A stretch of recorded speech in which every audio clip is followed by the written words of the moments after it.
My stepmother laughed and said, "Your sister's kids deserve that cruise, not your brats." Even though I paid for everything. I smiled, canceled it all and ignored their 23 desperate calls. The next day, they begged me to fix it. I was halfway through cleaning up after dinner when my phone buzzed on the counter. Dad. I stared at the screen, debating. The last time I answered one of his calls, it ended with me canceling an entire cruise and detonating a bomb inside our so-called family. Since then, things had been tense. Which was fine by me. I let the phone ring. A second later, another buzz. Dad, Lisa, we need to talk. Call me back. I sighed, tossing the towel onto the counter. Here we go. I stepped outside onto the balcony, took a deep breath, and hit call. Dad picked up immediately. Lisa, he said, voice tight. Dad. My tone was flat. A pause. Then, carefully, too carefully, he said, I need you to drop the lawsuit. I smirked. Straight to the point. I'll give you credit for that. This isn't funny, Lisa, he snapped. Rosa doesn't have the money. I leaned against the railing, staring out at the city lights. Then she shouldn't have spent it. You're being unreasonable. I let out a short laugh. I'm being unreasonable? That's funny, because I remember a very different conversation a few weeks ago. One where Rosa decided my kids didn't deserve a trip I paid for and replaced them with Emily's. Dad sighed heavily. Lisa, you have to understand. No, I cut in. You have to understand. She made a choice. And now, she gets to deal with the consequences. She can't pay it back. Not my problem. Dad exhaled sharply, like he was trying to stay calm. Lisa, this is family. I laughed. Family? Funny, I don't remember you saying that when Rosa humiliated my kids. When she told me to my face that Emily's children were more deserving because mine were wild and undisciplined. More silence. I clenched my jaw, my fingers digging into the railing. Do you have any idea how much I was counting on that trip, Dad? My voice dropped, sharp with anger. It wasn't just for the kids. It was for me. Because I don't get vacations. I don't get time off. I run my restaurants. I work 14-hour shifts. I clean floors, I wash dishes, I do payroll. I don't have the luxury of pretending money appears out of thin air, like Rosa does. He was silent, but I wasn't done. My kids haven't been on a vacation in years. Years. And the one time I planned something for them, something special, something they were so excited about, your wife decides they aren't worthy of it. I let out a bitter laugh. And you just sat there and let it happen. Dad finally spoke. Lisa, you're overreacting. My grip tightened. No, I'm not. You know what Rosa said to me? That I was embarrassing. That a real business owner doesn't scrub floors or take orders at the register. That I was playing Cinderella in my own restaurants, acting like a servant instead of an owner. Silence. I exhaled sharply, shaking my head. And now, suddenly, you two need my money? Now, I'm not just a maid, I'm your emergency fund. That's not what this is, he muttered. No, I snapped. Then what is it? She can't pay it back, he admitted. Not my problem. Dad exhaled sharply. Lisa, this is family. I let out a slow, cold laugh. Family? Funny, I don't remember you saying that when Rosa decided my kids weren't good enough for the cruise. More silence. Then, when guilt didn't work, he switched tactics. You own part of this business, he said firmly. You benefit from it. That money will come out of the family's finances anyway. So why go through the courts? Just cover it, and we can put this behind us. I blinked. He actually said it. He actually had the audacity to tell me to pay for my own screw-over. I smiled coldly. Let me get this straight. You want me to pay for the trip that I planned, that Rosa ruined, that I canceled, because she didn't want my kids there. Dad's tone hardened. Lisa, don't twist this. Oh, I think I'm seeing things pretty clearly. You're acting like a child. And you're acting like a coward. That shut him up. I took a slow breath, my grip tightening on the railing. I work 14-hour shifts. I scrub floors. I do payroll. I handle suppliers. I run my business. Meanwhile, Rosa spends money like a damn lottery winner, and now I'm supposed to clean it up. You wouldn't even have those restaurants without me, he shot back. I froze. There it was. The real truth. It had never been about Rosa. It had never been about money. It was about control. Dad still thought I owed him. I let out a slow, cold laugh. Wow, you actually believe that, don't you? You're my daughter, he said, his voice clipped. You don't let your family drown. No, Dad. You don't let your family drown. And guess what? I paused. That's exactly what you did to me. His breathing was heavy. Lisa, don't do this. You mean don't let you face the consequences of your own choices? Silence. And then, quietly, bitterly, he said, you'll regret this. I exhaled. My heart was pounding, but my voice was steady. No, Dad. I smiled. I think, for the first time, I won't. And I hung up. I barely had time to put my phone down before the messages started coming in. Emily, answer the phone. You're making this worse. Stepmother, you're being selfish and cruel. We are family, Lisa. Dad, think about what you're doing. I smirked, tossing my phone onto the couch. They were panicking. Good. For once, I wasn't the one scrambling to fix things. For once, they were the ones suffering the consequences of their own actions. And for the first time in years, I felt free. Next move. I knew they wouldn't give up. Dad would try again. Rosa would beg, scream, cry. Emily would call me selfish. But they weren't ready for the new version of me. The one who finally learned how to say no. I grabbed my phone, opened my bank app, and did something I should have done a long time ago. I separated my accounts. Pulled my business funds out of the family shared investments. Cut all ties. Let them drown on their own. The moment I hit confirm, my phone buzzed again. Incoming call, Dad. I stared at it. Then, with a slow, satisfied smile, I let it ring. I wasn't supposed to be here. That's what my stepmother always said. This isn't what real business owners do. She sneered every time she saw me behind the counter. You should be making decisions, not flipping burgers like some minimum wage worker. I ignored her then, just like I ignored her every time she called me Cinderella for scrubbing the floors of my own restaurants. Honestly, James, she sighed to my father at a family dinner, tilting her wine glass just so. It's embarrassing. Real owners don't mop floors. They don't stand at cash registers. Dad had barely looked up from his plate. Lisa just likes to be hands-on. Like it was a bad habit I'd grow out of. Like it wasn't me keeping this business alive while they burned through money like it was infinite. I learned the business from the inside out. When I was 14, my father handed me a mop and told me to get to work. I scrubbed floors, took orders, managed inventory. By the time I was 20, I wasn't just working in the restaurants, I was running them. I handled payroll, scheduling, vendor contracts. I saw where the money was going, where it was being wasted.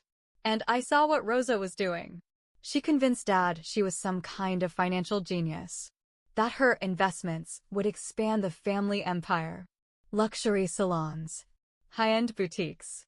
Even a failed attempt at launching a skincare line. None of them made a profit. None of them lasted more than a year. And yet, she kept spending. When I pointed it out, Dad waved me off. Rosa knows what she's doing, he said. You need to stop worrying about things that don't concern you. Didn't concern me? The hell they didn't. Because every time Rosa's projects failed, she dipped into our money to fix them. Money from the restaurants. Money I helped earn. I knew if I stayed under Dad's control, I'd never have a say. So I convinced him to sign over a few locations to me.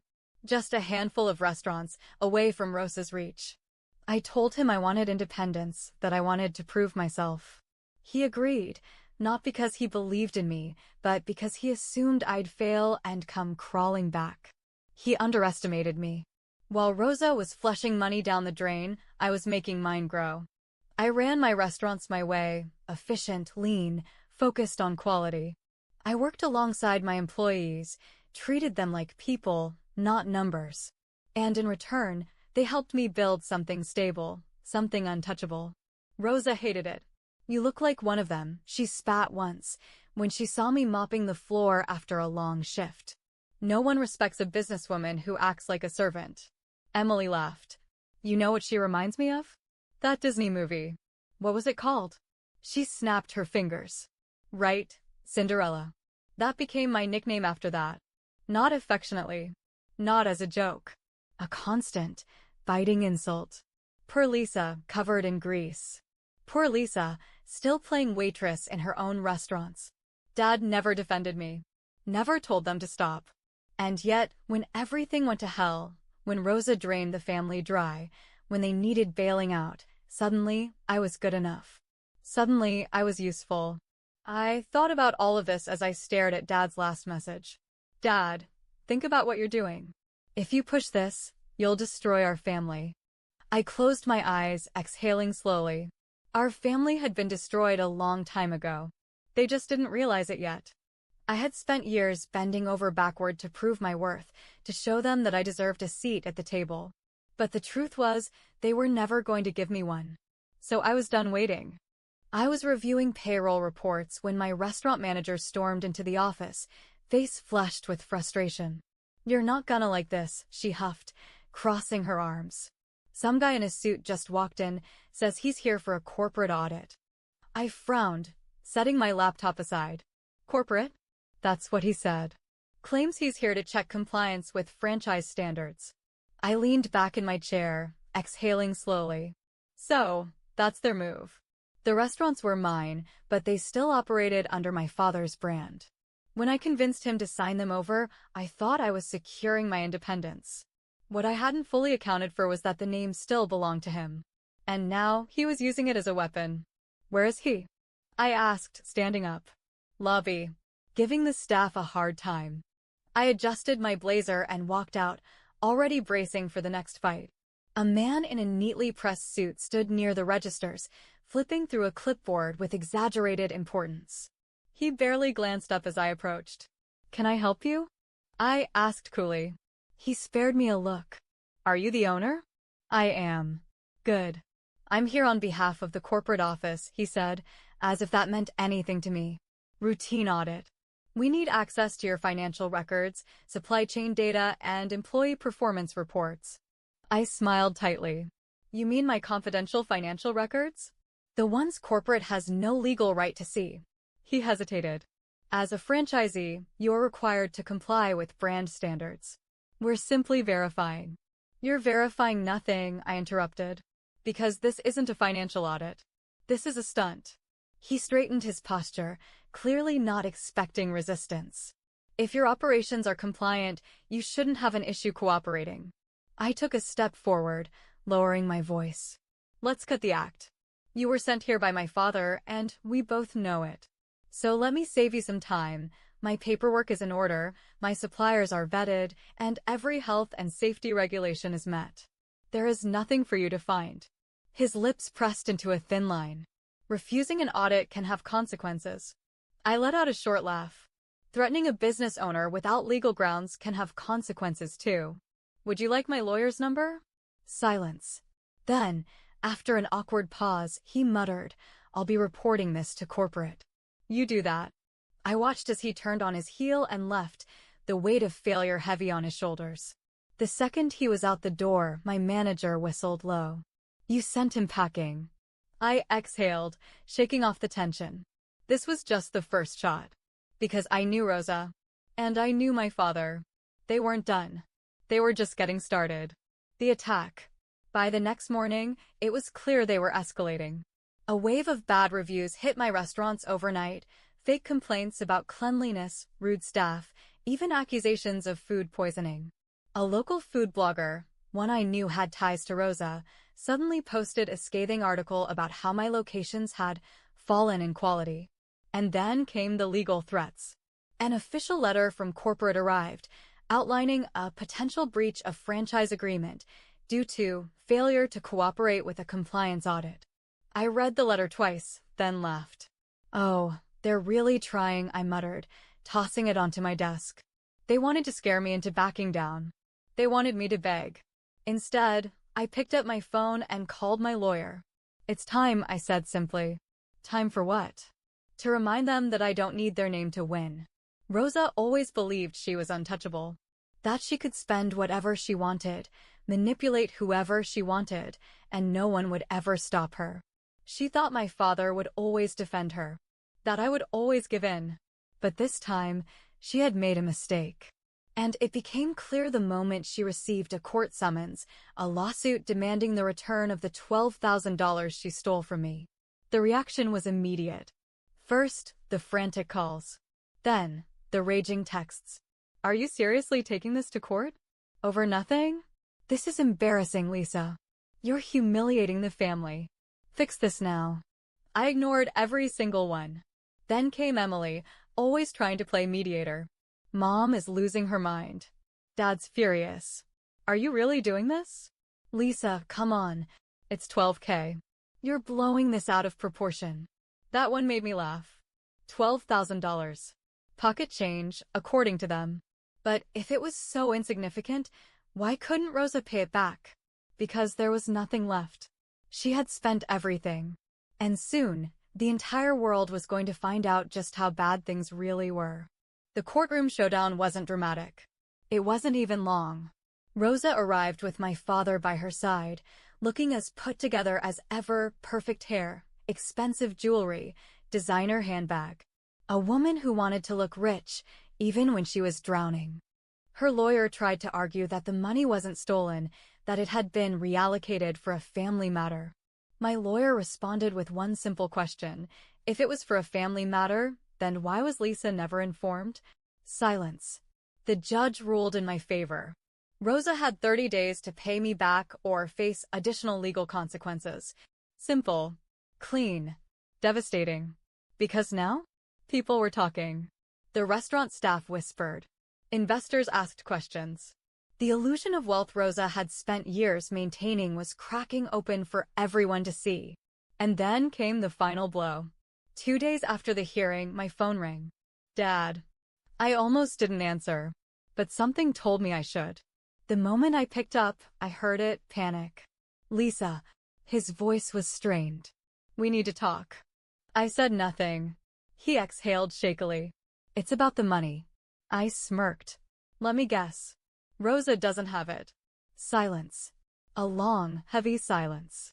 And then, barely above a whisper, the money is gone. I straightened. Excuse me? Dad's voice was hollow. Everything. It's all gone. A slow, satisfied smile spread across my face. Because finally, he understood. Tell me, Dad, I said. When did you realize she ruined you? He didn't respond. So I twisted the knife deeper. Was it when you checked the accounts and saw the overdraft fees? I asked. Was it when the creditors started calling? Or was it when you realized that the $12,000 you called nothing was actually all you had left? His breathing was unsteady. Lisa, please no, I cut him off. Don't, Lisa, please me. You chose her.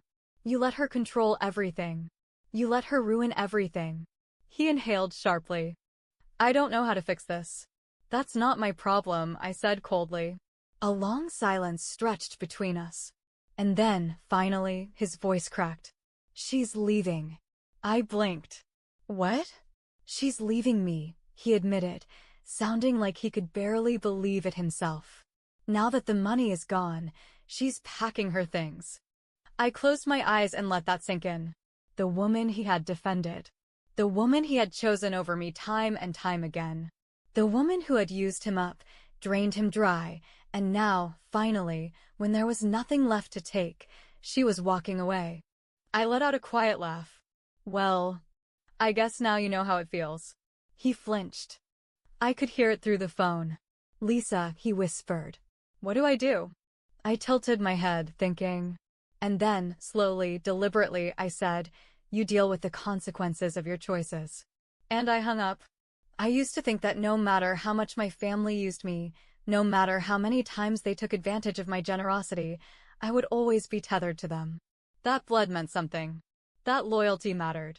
But standing in my office, staring at the dozens of missed calls from my father, I felt nothing. No guilt. No obligation. Just the cold, sharp clarity of someone who had finally stopped trying to save people who didn't deserve saving. Rosa was gone. She had packed her designer bags, booked a first-class ticket, and disappeared the moment the money ran out. No apologies. No explanations. Just gone. And my father? He was finally alone. The empire he thought was invincible was crumbling. Suppliers were pulling contracts. Investors were backing out. Franchise locations were underperforming because, as it turned out, Rosa wasn't just wasting money, she was stealing it. And now, the debts were piling up. It was poetic, really. The man who told me I owed him everything was now the one begging me for help. I let him sweat for a few days. Let the silence stretch. Let the panic settle deep in his bones. Then, finally, when I was ready, I agreed to meet. He looked older. When I walked into the quiet, nearly empty restaurant where we had agreed to meet, I almost didn't recognize him. His once perfectly tailored suit was wrinkled, his hair unkempt. The weight of years of denial and bad decisions was finally crushing him. He didn't greet me right away. He just looked at me, as if seeing me for the first time. "You actually came," he said finally. I sat down across from him, crossing my arms. "Say what you need to say." He exhaled shakily, rubbing a hand over his face.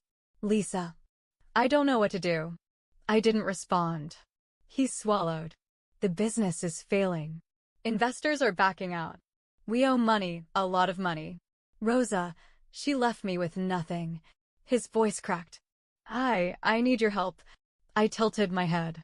"You need my help?" He nodded, desperation flickering in his eyes.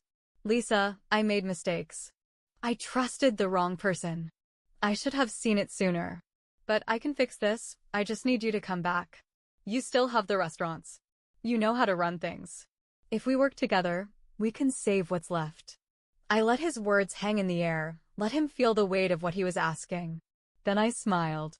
And I laughed. It wasn't bitter. It wasn't angry. It was pure amusement. Because for the first time in my life, I held all the power. And he knew it. I leaned forward, lowering my voice. "You want me to come back? After everything?"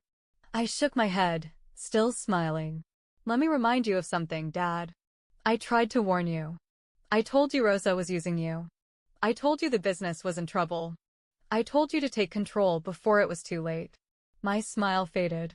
"And you ignored me." He swallowed hard. "Lisa, please." "No." The word hit the table like a gunshot. His breath caught. I sat back, folding my arms. "You stood by while Rosa treated me like I was nothing. You let her steal from me. You let her replace my children because she didn't think they were good enough. And now, you expect me to save you." I shook my head. "That's not happening." His shoulders sagged.